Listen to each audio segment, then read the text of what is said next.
দর্শক, ইতিমধ্যে আপনারা দেখতে পাচ্ছেন সিলেটে 8 দলের প্রচার মিছিল।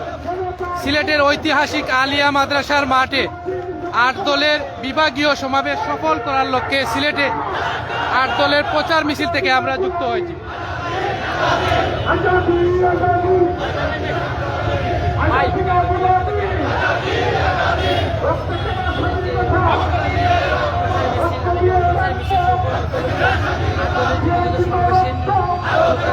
দর্শকদেরকে আমরা জানিয়ে রাখতে চাই, 6 ডিসেম্বর ঐতিহাসিক সিলেটের আলিয়া মাদ্রাসার মাঠে আন্দোলনত 8 দলের সিলেট বিভাগীয় সমাবেশ সফল করার লক্ষ্যে সিলেটের রাজপথে এই মুহূর্তে আপনারা দেখছেন প্রচার মিছিল।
সমাবেশে